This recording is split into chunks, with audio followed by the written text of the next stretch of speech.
My name is Athen Dacanay. I'm from the Philippines and I'm currently pursuing my doctorate degree in school psychology.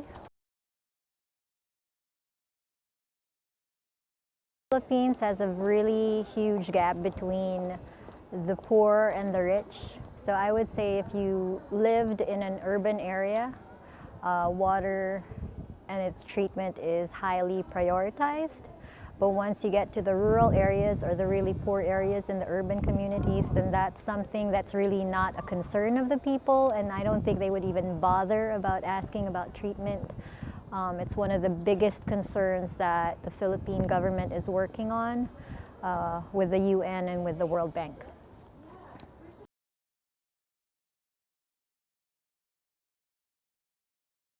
A lot of cases of waterborne diseases because of poor sanitation, poor sewage systems, and again, the inability, not inability, but the lack of access to water that has been treated.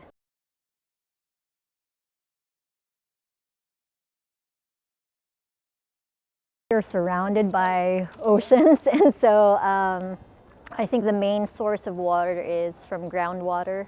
We have, I think 25 or a little less than 25% of forest, and that's where most of our water comes from, except a high percentage of that water is also polluted.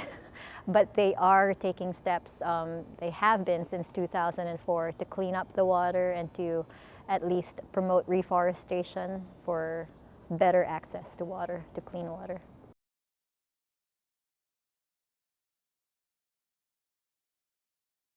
And in the impoverished areas, boiling water is a huge thing because bottled water is so expensive, and only maybe in the urban areas would be, the water bottles would be more popular in that area.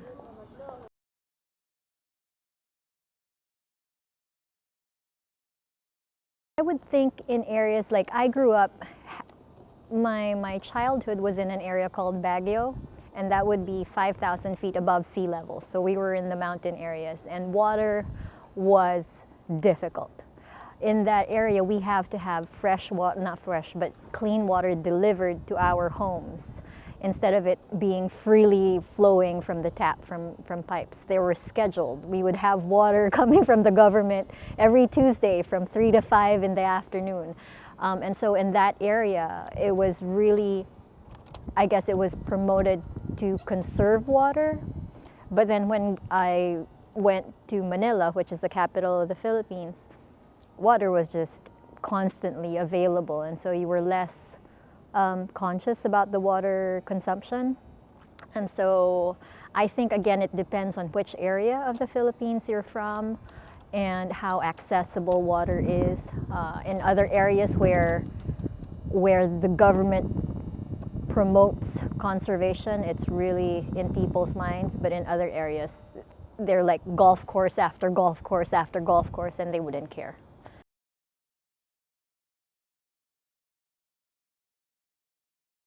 I think we're quite far away from that. We're very separated by local governments, and so there's not one big thing, since everybody has a different lifestyle in each of the provinces, that they allow the local governments to take care of that. And sometimes, knowing the Philippines, there's a lot of corruption, and so even if there is a law or they're trying to promote a law, it may not pass or it may not be implemented as well as it should.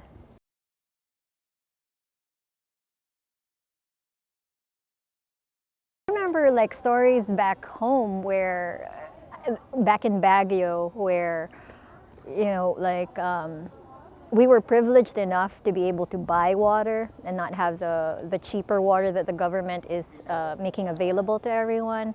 But in some of the houses, we would see people washing dishes using pails, and that's just unheard of for me. Like, how can you not have free-flowing water to wash, to clean utensils and everything? Like, you dip it in pails and you're washing dishes in dirty water and things like that.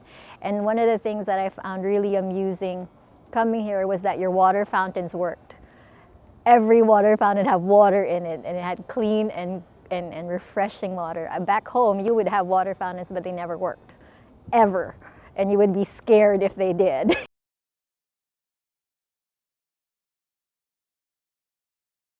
I'm very conscious of the area that I'm at. Like, I've adapted here. I know that there's an abundant supply, but I don't over abuse it. Like, I know the small things that I do is like, while I'm brushing my teeth, I turn off the faucet.